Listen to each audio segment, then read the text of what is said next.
I will begin again.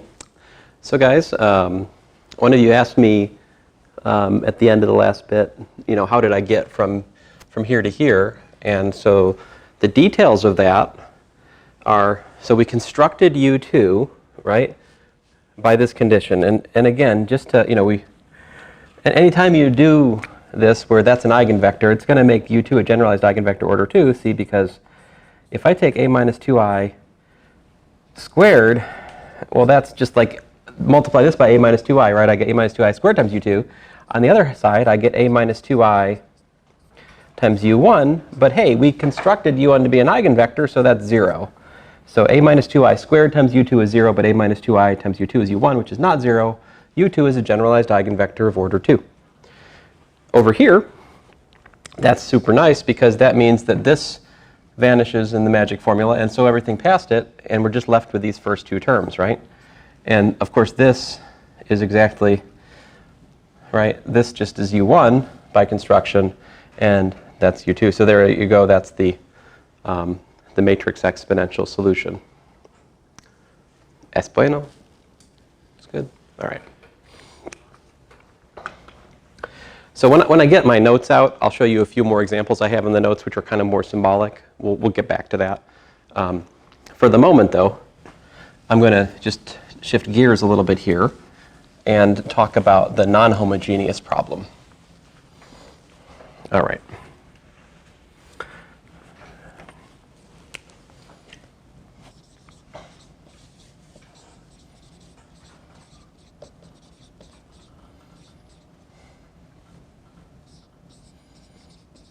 So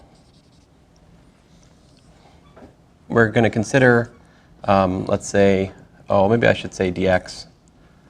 Dx dt equals to ax plus f, where f is not equal to 0. Is not identically equal to 0, sometimes we'd say. I mean, f could be 0 some places, but it's definitely non-zero somewhere else. I mean, it's a somewhere non-zero thing. Then that makes this inhomogeneous. So the question then is, how do you solve such a problem? So let's suppose that dx dt is equal to ax. And the determinant of x is not equal to 0. In other words, I want to suppose that I have a fundamental solution matrix to the corresponding homogeneous problem. We can actually drop the assumption that A is constant for a moment. A could be a matrix of functions. What I'm doing will work just the same, okay? But the only place where we can actually do calculations is when A is a constant matrix. But this derivation actually is more general. So suppose, let's guess, that a particular solution, all right, can be written as the fundamental solution matrix times V, where V is a vector of unknown functions. So what we're doing is much akin to variation of parameters. I mean, this is variation of parameters for systems, truth be told. All right? Do you guys remember how awful the derivation of nth order variation of parameters was for the nth order problem? It was quite awful. I mean, I didn't even do that. So this maybe should worry you a little bit that I'm attempting to do variation of parameters for systems. I mean, this is an n by n system. Isn't that too hard for us? Oh, no, it's not. Something really, really cool happens here. Check it out. So dxp dt is ddt. So in order to get variation of parameters to work, we need to basically plug it into the thing we're trying to solve. Let me give that a name. I'll make it famous. Let's see here. Star. Sorry. It's a dumb joke. I stand by it, though. All right, so this is dx dt. But I guess the same case could be made for both stars. dv dt. a slightly less dumb joke, but more offensive. Let's see here. dx dt v plus x dv dt. Product rule, right? Product rule. Still true for matrices of functions. Now, what is by assumption dx dt? dx dt by assumption is ax, right? And over here we've got, we got plus x dv dt at the moment, yeah.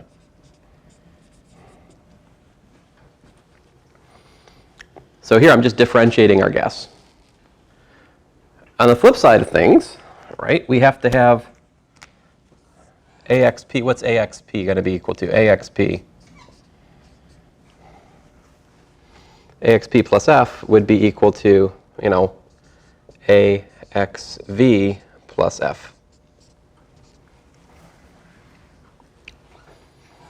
So, I should have that this is equal to axv plus the f vector, right? And this is one of my favorite things in the whole course, is doing this. It's gone. And so what we have is just x dv dt is equal to f. We're trying to solve for the vector of unknown functions v, right? The determinant of x is non-zero. From linear algebra, that means that the inverse matrix of x exists. And so dv dt is equal to x inverse times f.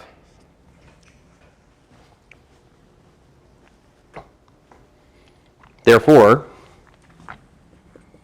v is going to be equal to the integral of x inverse f dt. And if you take that to be an indefinite integral, in other words, one where you add a vector of constants, then if you go back to our educated guess that we started with, that is indeed, in fact, it's going to be more than just the particular solution. If I take this to be an indefinite integral, we get that x equals to big X times the integral of x inverse of f dt. Taking that integral to be indefinite integral, that's in fact the general solution to this non-homogeneous problem.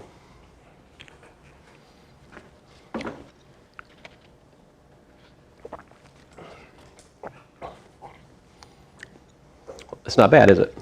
Derivation's not bad. Devil's in the details, right? To actually calculate this, that's kind of a bear. Let's think about initial conditions here for just a second.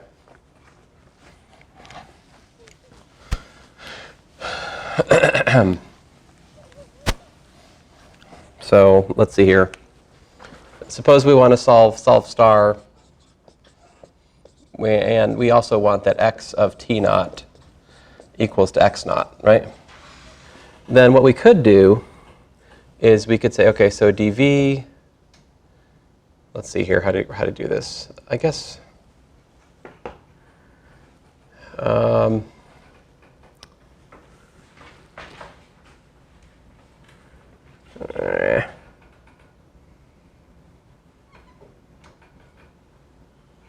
well, I guess I won't derive it. I'm just going to write the formula down for you guys if you don't mind. X of t, and you guys can check me if you, you decide if what I'm writing is reasonable.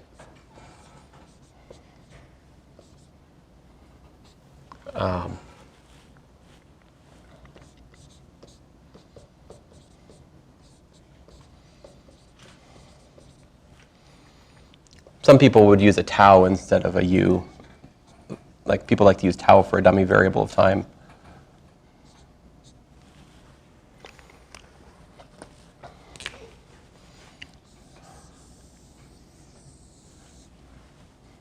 What happens when I put t equals to t naught in that integral piece?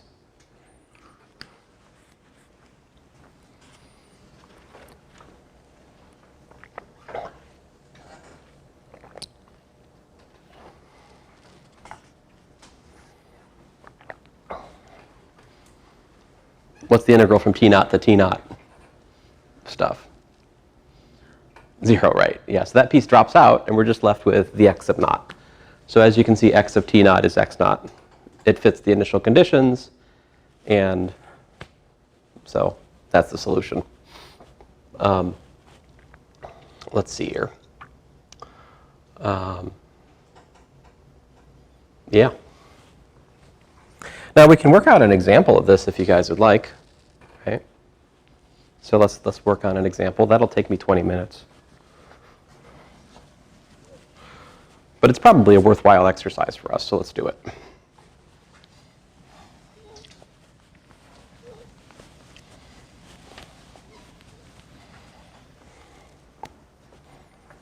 Let's see here.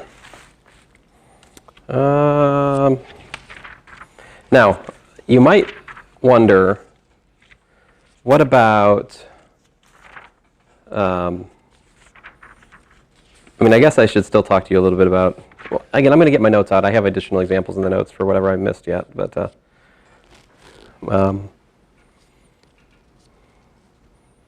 let's see here. What's a good one to do?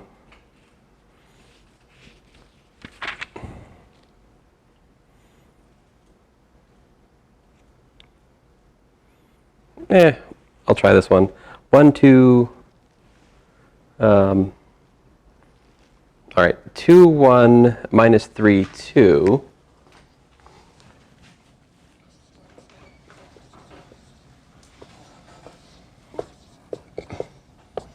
And f equal to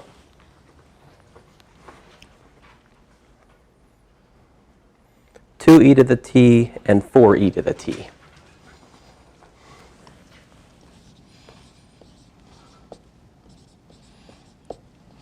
All right, so let me just kind of tell you. In other words, that is solve x prime equals to 2x plus y plus 2e to the t, and y prime equals to minus 3x plus 2y plus 4e to the t. That's our goal. We want to solve this system of non-homogeneous differential equations. All right. And this is actually number 13 of section 9.7. So we can check our answer if we're brave at the end. All right.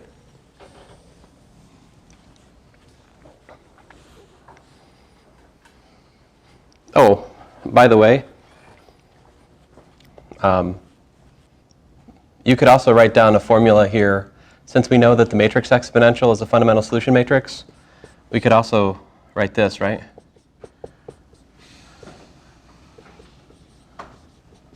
In the case that A is a constant coefficient matrix. This formula holds even when A is not constant. But when A is constant, I can also write this, yeah?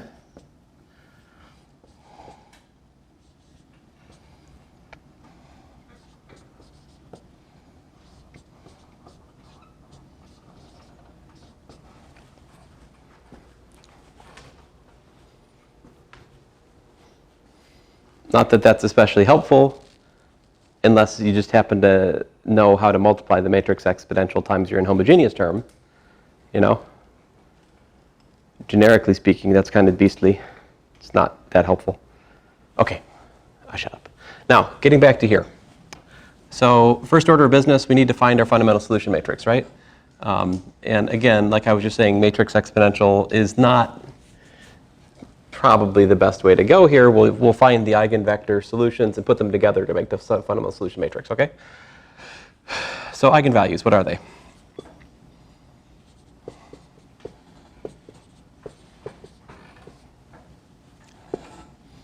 What we got here? So we get lambda minus 2 quantity squared. Oh, really? No. Oh, no.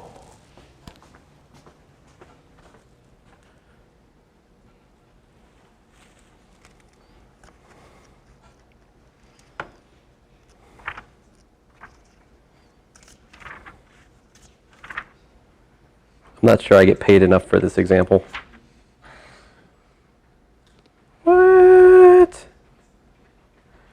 Come on, really? 2, 1, minus 3, minus 2. 2, 1, minus 3, minus 2. That minus is so important. This minus is very important. For that minus, see, without that minus, this is 2 plus or minus 3 root I. Just unpleasant. Not that we could do it, but then we didn't be integrating exponentials times sines and cosines of root 3t, which is just not an appropriate problem for the summer. Okay, so let's see here. So this, all right, phew. All right, lambda plus 2, plus 3. Aha! Now we're in business. So that's lambda squared minus 4 plus 3 says minus 1. Ah, much better. I feel better. So we get lambda 1 equal to 1, lambda 2 equal to minus 1. All right, so let's get straight to it. Lambda 1 equal to 1. I need to solve a minus I times u1, which is what? Un minus 3 uv equal to 0, 0. For lambda 2 equal to minus 1, I need to solve a plus I times u2, which is 3, 1 minus 3 minus 1 uv equal to 0, 0. So you guys, I keep writing down the equation and then saying set v equals to 1 or whatever. Can you guys, it's another way to think about finding eigenvectors, right? All we're really doing is we're looking for a vector which is perpendicular to both rows in the matrix, right? What vector is perpendicular to 1, 1?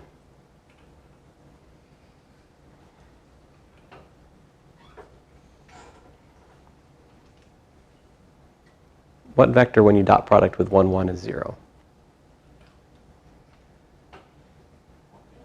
1, negative 1, right? You can see that 1, negative 1 multiplies to give us 0 here, right? To get the orthogonal vector to this, I can just do, how about 1 minus 3, right? Flip them and add a minus, that'll do it here. So a bit of thinking tells me I can make u1 1 minus 1, and I can make u2 equal to 1 minus 3. Yeah. Those choices, of course, are not unique, but they lead us through our eigensolution technique to like e to the what? E to the t, 1, 1, and this gives me e to the minus t, 1 minus 3. This is my, first solution. Here's my second solution. Yeah? Sorry, I'll get out of the way here in a second.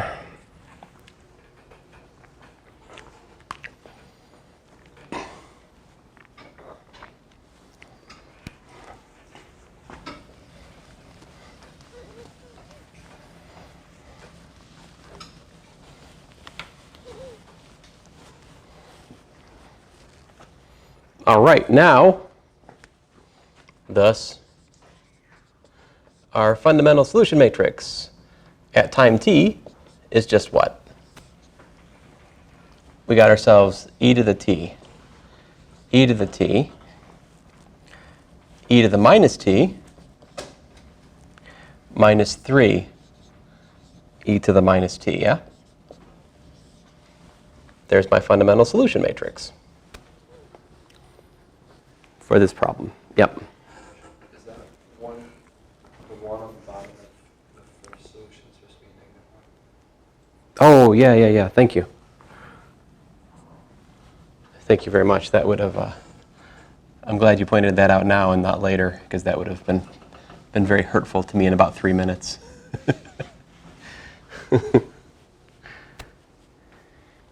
All right, so you notice what we're going to need in order to use the green boxed formula? We don't just need x, we actually need the inverse matrix of x, right? So what's x inverse?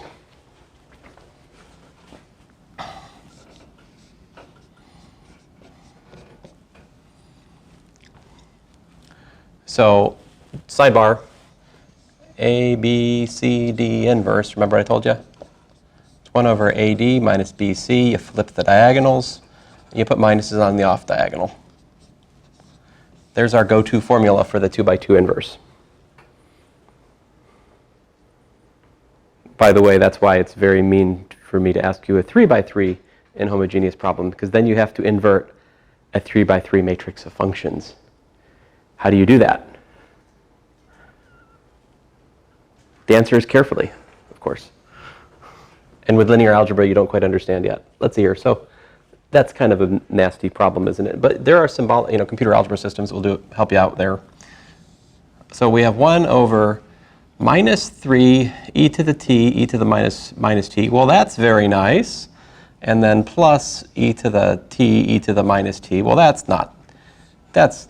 Look at that. The determinant of x, right, is what's that? This denominator is, you notice, the determinant of the fundamental solution matrix. And you can see here it just works out to be minus 2, right? So that's nice. Now I got to follow the recipe. I flip the diagonals. Minus 3 e to the minus t, and e to the t down here. And I put minuses on the off diagonal. Minus e to the minus t, and e to the t. All right, so in short, x inverse of, let me write it down as tau. X inverse of tau would be 1/2. I'll bring the minus inside if you guys don't mind. 3 e to the minus t, rather tau. I'm trying to convert into taus.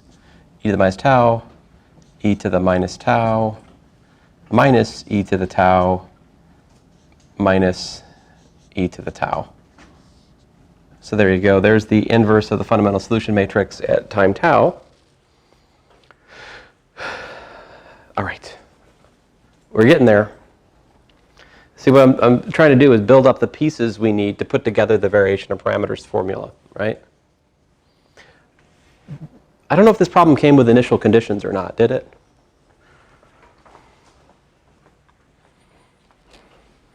This one doesn't come with initial conditions, so. All right. So what we need to do next is to actually calculate what's x inverse at time tau times f of tau. So that would be 1/2 3 e to the minus tau, e to the minus tau, minus e to the tau, minus e to the tau. And what was my f? What is f of tau? See, this here, to be more pedantic, is f of t. Let's just replace t with tau. I get times 2 e to the tau, 4 e to the tau.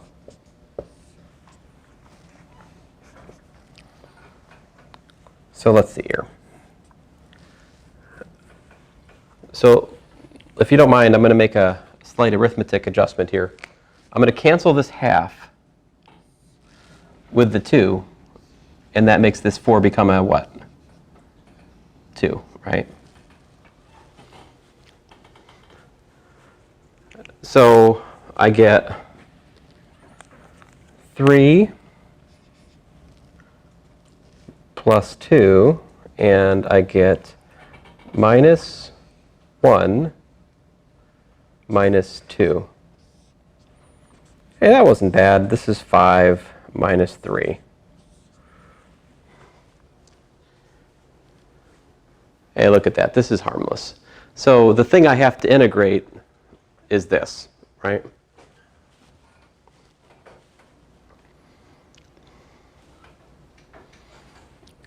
I'm going to, I'm just going to leave the formula up here.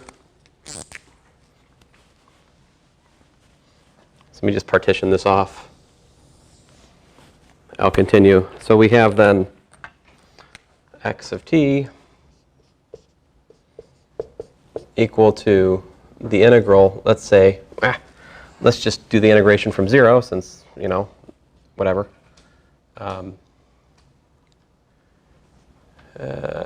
Fine.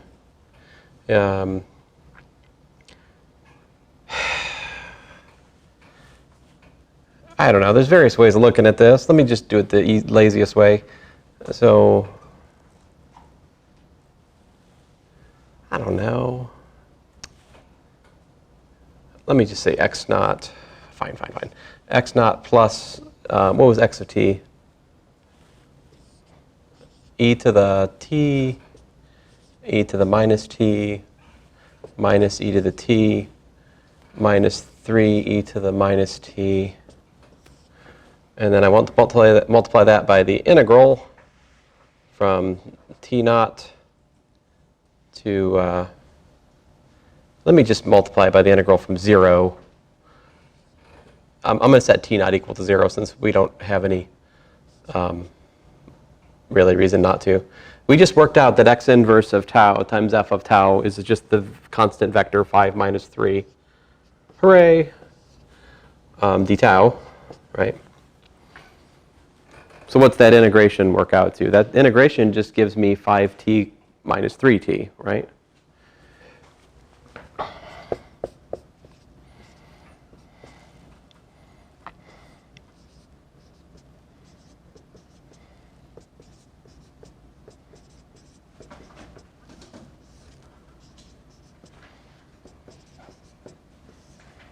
And so what we got is x naught plus 5t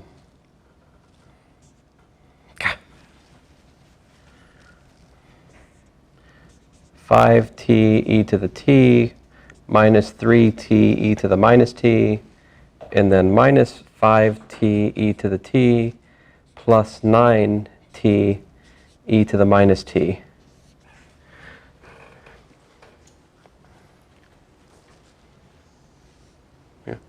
And of course, from this we can extrapolate that sort of the general solution would look like. I mean, this is a general solution, but another way you could write this would be, I mean,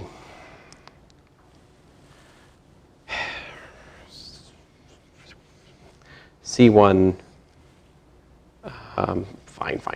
C1 e to the t, 1 minus 1, plus C2 e to the, what is it, minus t. What was my stupid eigenvector? 1 minus 3. And then we've found the particular solution there, yeah. Plus, what is a t everywhere, so I could factor out the t, can I? So that's t, and then we've got 5 e to the t minus 3 e to the minus t, and down here we've got minus 5 e to the t plus 9 e to the minus t. I mean, so whatever floats your boat. This is kind of what I think of for sort of the standard general solution. Here's my particular solution, you know.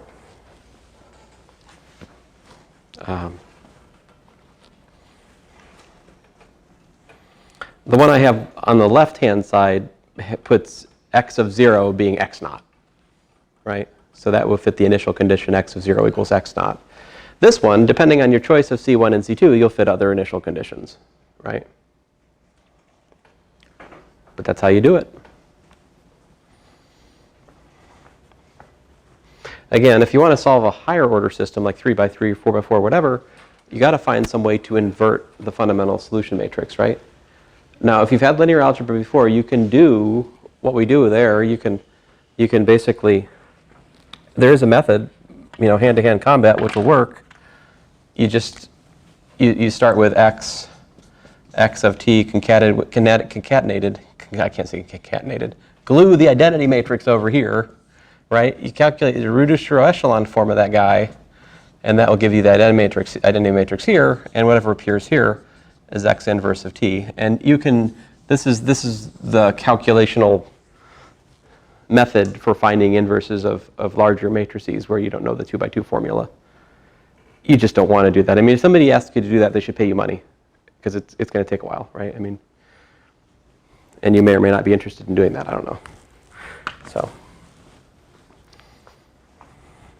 there have been various points in my life I've thought that was very interesting, but I haven't, walked a mile in your shoes. I don't know what your feeling is about such things.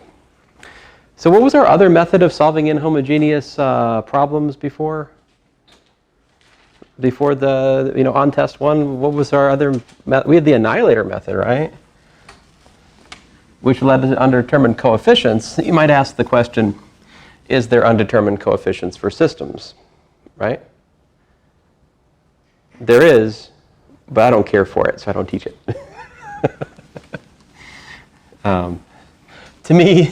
To me, the calculations that go on in the undetermined coefficients system section for systems, those calculations kind of, I don't know, I can't get into them. This is a general method, and it's pretty cut and dried and clear, and it's a good way to solve them. And there's a lot of weird algebra. Surprisingly nonlinear algebra in the undetermined coefficients part. So I just stay away from it. I worked it out when I first did this course the first couple times, but at some point it dawned on me it's not that helpful a method, and I don't do it. So that's most of it. There's a few missing pieces here, guys. So in terms of I've shown you how to basically solve any problem, homogeneous or non-homogeneous. We have a method now. You just have to find the Jordan basis and pick up the pieces, what's missing in the eigen. Well, you don't have enough eigen solutions. We have to use the matrix exponential, right? And to actually find the Jordan basis, well, that's kind of the fine print, which makes this method not as general as I'd like for it to be. I mean, if I had my druthers, everyone would take full linear algebra, all engineers, and then you guys know what Jordan form was because it'd be part of your standard curriculum. And then this would be a general method. Unfortunately, I don't have such power, or perhaps fortunately, I don't have such power, right? So that's that. But there are a few theoretical tidbits left. So here's one theorem, which is kind of interesting. If x and y are fundamental solution matrices, let's say fundamental matrices, that's what I usually say, fundamental matrices for dx dt equals to ax, then x and y are related by multiplication by b, some constant matrix. Let me just make that sentence a little bit less opaque. What I'm saying is that y is equal to b times x. Any two fundamental solution matrices are related by matrix multiplication by some constant matrix.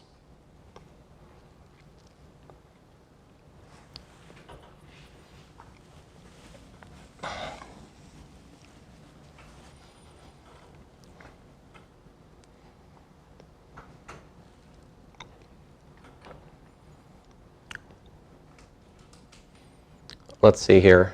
I'm trying to think what's the simplest way to prove that for you guys. Or I guess the better question is, should I prove it for you guys? I mean, one way you can attack it is that if y is equal to, let's say, y1, y2, so forth and so on, yeah? Then we have that dyj dt is equal to ayj, right? For j equals to 1, 2, n. what I'm trying to say is that each column solves star, right? Each column solves the differential equation in question. Thus, yj is equal to like c c1j x1 plus c2j x2 plus plus cnj xn. Why is that? Well, the columns in X are also solutions, right? And there's enough of them that we can build any solution as a linear combination of them. That's what the theory says. So in particular, you can build each y from them. But what is this? Well, this is nothing more than the matrix x1 through xn times this vector c1j, c2j, cnj. All right. But you can do this for each. You can do this for each of the y's. So you do that. Continue for j equals to 1, 2, all the way out to n, and that will give us that y1 yn is equal to x1 xn times this matrix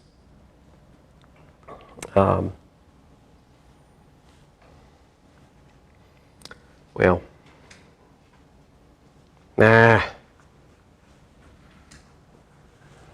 stink.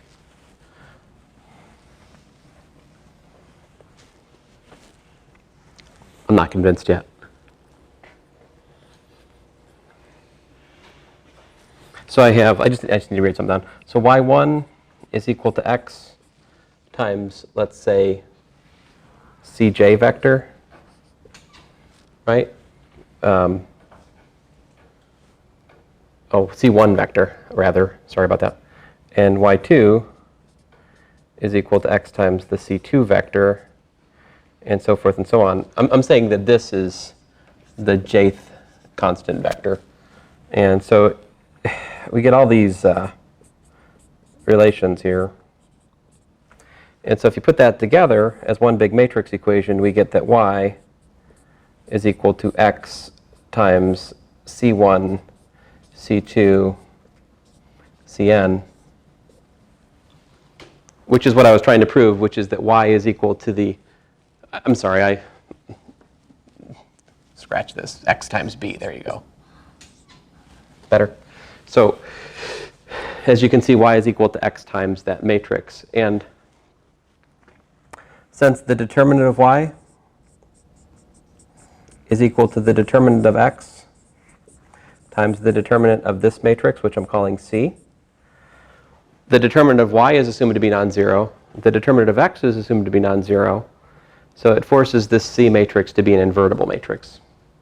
But anyway, sorry to take so much time to get to it, but this is a known result. Any two solution matrices are related by just multiplication by some other invertible matrix.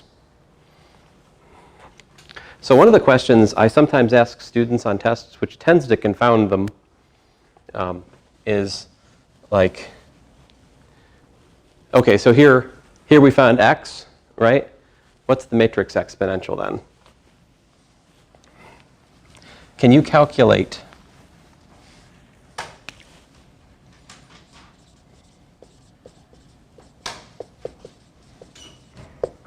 e to the ta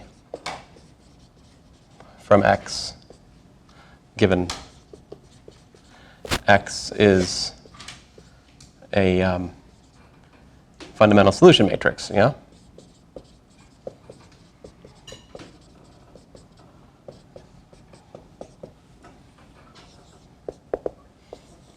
Well, given this theorem I just worked through, there's kind of an easy way to think about it, right?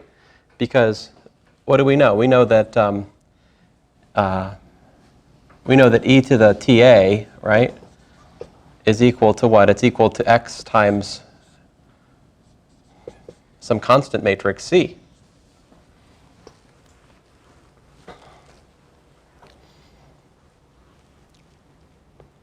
So what does C have to be? Can you guys tell me how to solve that for C, and we're good to go, right?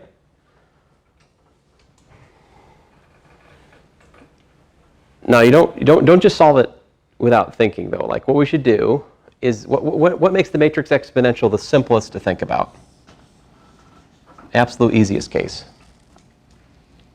We needed hardly any technology to understand this conceptually. How about t equal to 0, right?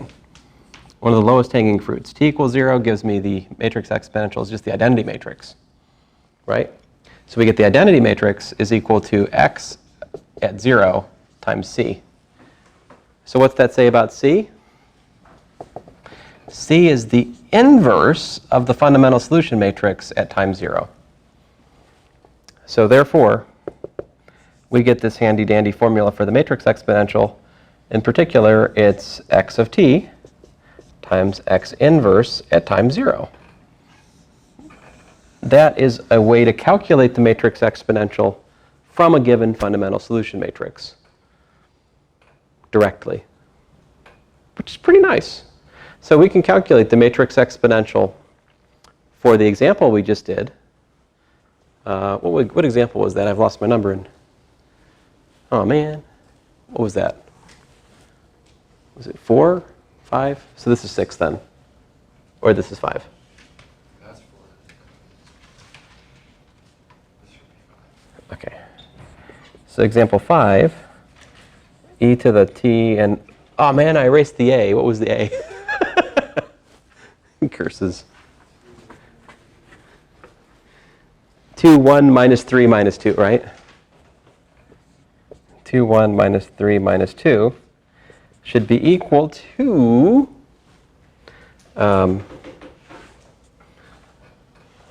e to the t, e to the minus t, minus e to the t, minus 3e to the minus t. And, oh, we have the formula for x inverse up here already, right? So we can just plug in 0 into this and get it directly, yeah? So I'll pull the half out in front. Plug in 0, I get minus 3, minus 1, 1, 1, yeah? And so 1/2 minus 3e to the t plus e to the minus t. I'll put in some dividers here. It's kind of a big answer. 3e to the t minus 3e to the minus t minus e to the t plus e to the minus t, and finally e to the t minus 3e to the minus t. There you go. That is the matrix exponential for our example 4 directly.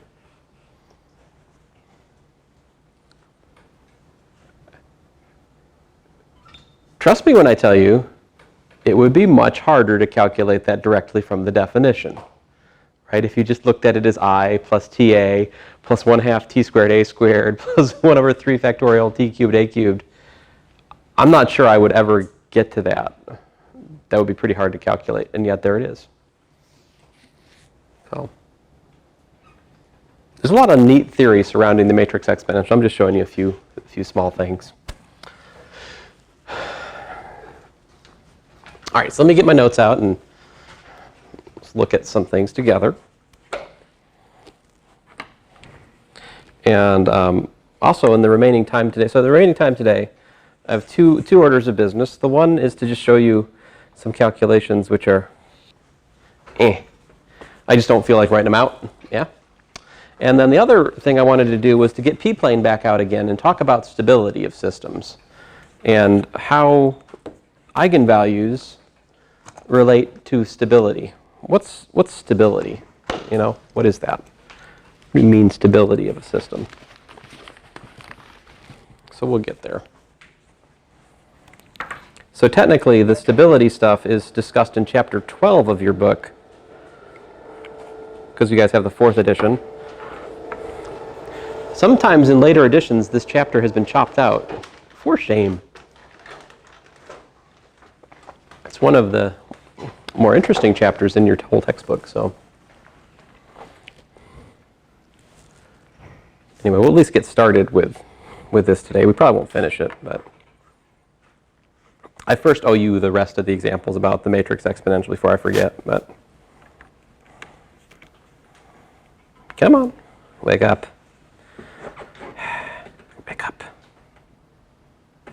Oh, oh, oh. Let's see here. Come on. Hello. Yeah.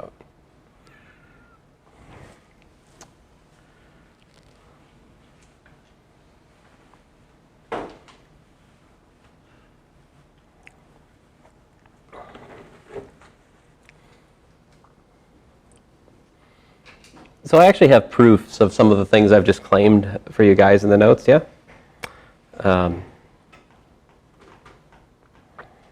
Let's see here, magic formula. Here's your generalized eigenvectors. Here's another example. Now here I haven't gone all the way to actually solving the system. I just have a discussion here. This matrix is also in what's called Jordan form. There are 2 blocks here. There's a 3 by 3 Jordan block right there. There's a 2 by 2 Jordan block right here. So there's actually going to be a chain of length 3 with eigenvalue 2. There's a chain of length 2 with eigenvalue 3 here. So like E1 is an eigenvector with eigenvalues 2. E2 is a general, you guys know what I mean by E1, E2, E3? E1 just has 1 in the first spot and then zeros afterwards. E2 is like 0, 1, 0, 0. E3 is like 0, 0, 1. So these are like the analogs of I hat, J hat, K hat from Calc 3. But, you know, we're working with a whatever by whatever, what a 5 by 5 matrix, so it's a little bit bigger. Okay, so anyway, here for A, we have E1's an eigenvector, E2 a generalized eigenvector order 2, E3 is actually going to be a generalized eigenvector order 3. These form a chain just like we looked at today. E4 is an eigenvector with eigenvalue 3. And then E5 is a generalized eigenvector. Where's my E5? Oh man, that's a typo right there. That's supposed to be what? This is false. That's supposed to be 3i right there. Yeah. Now over here, E1 is an eigenvector with eigenvalue 4. E2 is going to be a generalized eigenvector. Again, eigenvalue 4, but order 2. E3 is just an eigenvector with eigenvalue 5, because it satisfies that equation. E4 and E5 are both eigenvectors with eigenvalue 6. Let's see here. I think we did an example like my 5.5.6 today, so I won't belabor that. Let's see here. Example 5.5.7 is very much the same as the 2 by 2 example we did today in class. We have a repeated eigenvalue of 1. So what I do is I find the eigenvector, 1 minus 2. Then I solve A minus I U2 equal to U1 to find U2 a generalized eigenvector order 2. Basically anything of this form will work, so I just take U equal to 0 for convenience. So I get U2 as 0, 1. Man, this is almost the same example. And so when I feed that to the magic formula, it gives me that for my matrix exponential solution. And so the general solution is my eigensolution plus the matrix exponential based solution. There's that one. That's almost the example we did today. This here, what I'm doing is I'm returning back to those examples earlier in the notes where the eigensolutions weren't enough, like we're missing something, and I'm showing you how we pick up the other piece using the magic formula in the matrix exponential. So this one here had a repeated eigenvalue of 2, and I found before that that was the eigenvector with eigenvalue 2. So to find the generalized eigenvector of order 2, I just solve A minus 2i times this equal to my eigenvector with eigenvalue 2. It gives me something of that form. If I choose u equal to 0 to be lazy, 0, 1, 0 is a good generalized eigenvector order 2. And again, the magic formula gives me e to the ta u3 is e to the 2t times u3 plus t u1, because u1 is this thing here. And so the general solution has these two pieces, which I mentioned before in the notes, and then here's the extra piece, which is coming from the generalized eigenvector order 2.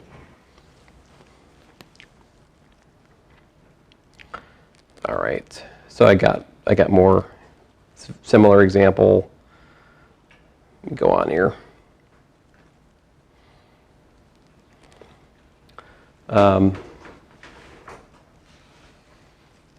This one here, we have the eigenvalue -1 repeated 3 times, and there's just one eigenvector of 1, 0, 3. So first of all, I find a generalized eigenvector of order 2 by solving this a plus I times vector equals to the eigenvector. That gives me u2 of that. So there's my generalized eigenvector order 2. And then what I'm going to do is I'm going to take this and put it here and solve this equation again to find the generalized eigenvector order 3. So that's what I do here. Solve a plus I times vector equals to u2. And I end up with u3 is 0, 1, 1.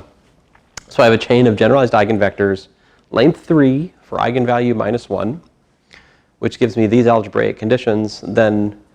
So when I use the magic formula with lambda equals to -1 paired with these chain conditions, my eigenvector just gives me back e to the eigenvalue u1. Generalized eigenvector order 2 gives me this piece like we saw earlier today for our system. And then there's that one. In fact, this is very much the same example we did, isn't it? I think we did one like this. But the one I did was simpler because the matrix was already in Jordan form, right? So the u1, u2, and u3 were just e1, e2, and e3. They were just the 1, 0, 0, 0, 1, 0, 0, 0, 1 vectors. This time, u1, u2, and u3 are uglier, and the formulas are correspondingly uglier, like I forewarned. Yeah? But the method is the same as what we did today. All right. Enough already about that. What about the complex case? I don't even want to write down such a matrix, but I want to show you how you do it. If you had a 6 by 6 matrix with a chain of generalized eigenvectors u1, u2, and u3 with respect to complex eigenvalue 2 plus I, all right, then you would still have that e to the ta times u1 is e to the 2 plus I t u1, but this is going to be a complex solution. The same calculation goes through for this. You'd still get e to the 2 plus I times u2 plus tu1. This is, again, a complex solution. And that, likewise, would be a complex solution. So the thing is, to find the real solution to this 6 by 6 problem, we have to take each one of these complex solutions and split it into the real and imaginary parts. That gives us the general solution to this 6 by 6 problem. Here's the fundamental solution set in all of its glory. And then I said I'll let you work out the details of it, but yeah. It's not that bad, really. Let's see here. Just see if I have anything else that I should show you. This one's good, because this leads to my discussion of stability. So finally, just this nothing to do with matrix exponential, right? Just going back to basics.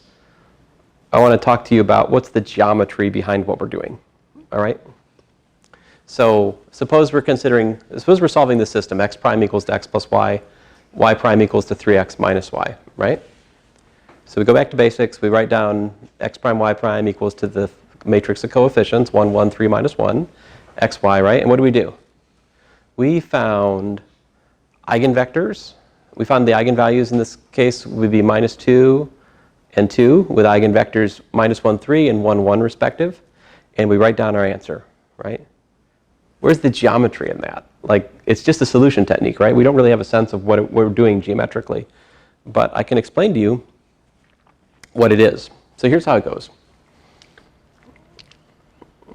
So what we're doing, really, if you get behind the scenes, is we're changing variables. We're looking at p times x bar y bar equal to xy, where p is u1, u2. In other words, we're introducing new variables, x bar, y bar, which are p inverse times xy. Now this p inverse is, p is a 2 by 2 matrix made from concatenating the eigenvectors. But the thing is, P inverse AP is a diagonal matrix, right? So if we do the coordinate change on the differential equation, dx dt equals to ax, we have P inverse times dx dt, and to ax I can change to P inverse PD, P inverse x, which we can pull the P is a constant, so I can pull it inside the differentiation. We get that the derivative of P inverse x dt is equal to the diagonal matrix times P inverse x. So what this is saying is that in the eigencoordinates, see x bar and y bar are what we call eigencoordinates.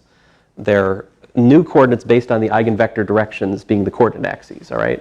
If you use those as the new coordinate system, the differential equation just becomes dx dt equals minus 2x and dy bar dt equals 2y bar. How would you solve these? You don't need all this fancy stuff we've done for the past 2 days to solve these. You could do these before test 1. Separate. I mean, this is really x bar prime plus 2x bar equal to 0, right? Solution. X bar equals to c1 times e to the minus 2t, right? This is really y bar prime minus 2y bar equal to 0. What's the solution? Y bar equals to c2 e to the 2t, right? Just our basic stuff. So you can solve these. These are already what are called uncoupled. These are uncoupled, right? X bar just involves x bar, y bar just involves y bar. The derivatives are not all intertwined, right? In the eigencoordinates, they're decoupled. So you can solve them directly. And so those are the solutions. But then if you convert back, if you unchange the coordinates back to x, y, you get back to the solution that we've been writing down with our just sort of hocus pocus educated guess technique. Yeah. So coordinate change is behind the scenes. Now here's a picture of what it looks like. You see, this is the one eigendirection, the 1, 1 eigendirection. Here's the other one, which was, what was it? Minus 1, 3, yeah? So here's the minus 1, 3 direction. Here's the 1, 1 direction. As you can see, the solutions are sort of asymptotically flowing towards those, aren't they? So this differential equation has a critical point. A critical point for a differential equation is where dx dt and dy dt are both 0. So for all these linear systems we've been looking at, how can you have dx dt and dy dt both be 0 for a homogeneous problem? We're just focusing our attention on homogeneous. Yeah. Constants. What's that? Maybe constants? Well, I'm talking about, well,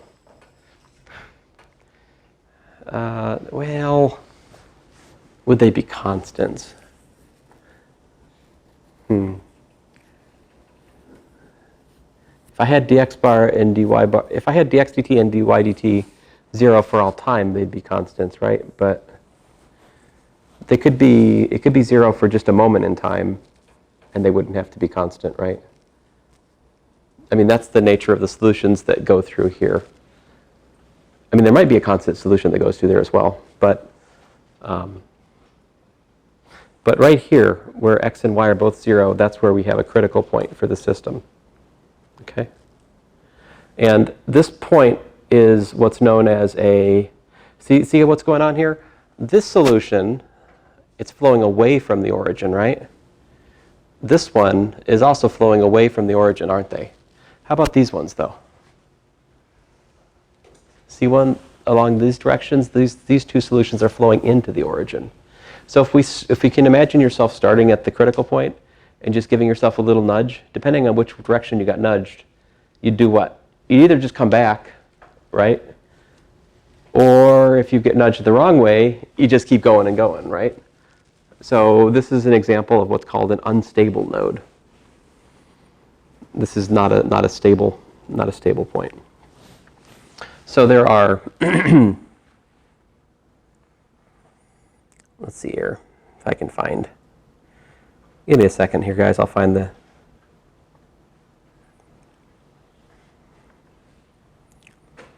Oh. See, now I face the trouble of what year on Earth I did. I gave you guys a why don't I use my. I should actually use the planner. I put a link in here.